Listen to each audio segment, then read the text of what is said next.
Hello and welcome to Political Thinking. Who is doing the most to save the planet? Is it the people who are attaching themselves to those gantries above the M25 or throwing soup or mashed potato at old masters? Is it the political leaders and the lobbyists who've crammed into that resort in Egypt for the COP27 summit? Or is it the scientists who are trying to find ways that we can carry on living our lives, but without catastrophically warming up the planet? I think it's fair to say that few would add to that list the leaders of the Green Party, which to some is a bit of a puzzle, given the increased concern there is about the environment and climate change. I'm joined this week on Political Thinking by the co-leader, one of two co-leaders of the Greens in England and Wales, Carla. She used to be an engineer, in fact, an engineer in wind farms, until she concluded that solving the climate crisis one turbine at a time wasn't going to work. She became a Green councillor in Bristol and was instrumental in making that the very first city to declare a climate emergency. Carla joins me today. Welcome to Political Thinking. Thanks for having me on. Are you, or have you ever been tempted to glue yourself to an old master or tie yourself onto a gantry? The way that I'm pursuing change is through party politics. So I've not chosen to take that route myself.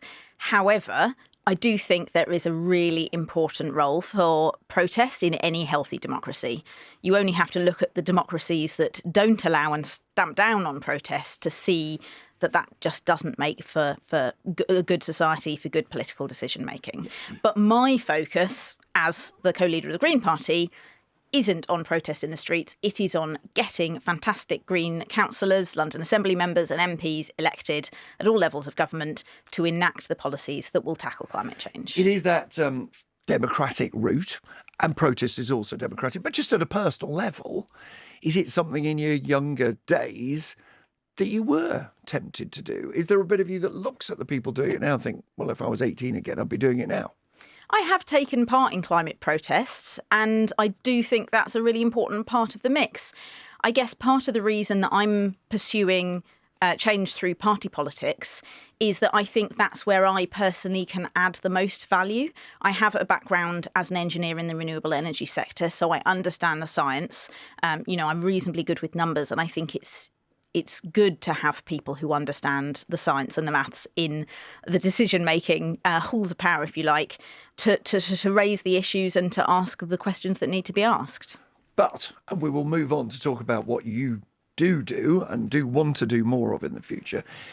Do you find yourself shouting at the telly when you see the disruption they're causing and thinking they're actually losing the support we need, these people who are campaigning for Just Stop Oil? Or do you go, well, all power to their elbow, they're helpful to the cause, it's just not the way I'm doing it? Look, I'm the co-leader of the Green Party of England and Wales. I'm not a member of Just Stop Oil or Insulate Britain or anyone like that. And so I really can't speak for them. You should invite them on if you want to. I know, but I'm not asking you to speak for them. I'm asking you to speak for you, which is, do you cheer them on or are you frustrated with them?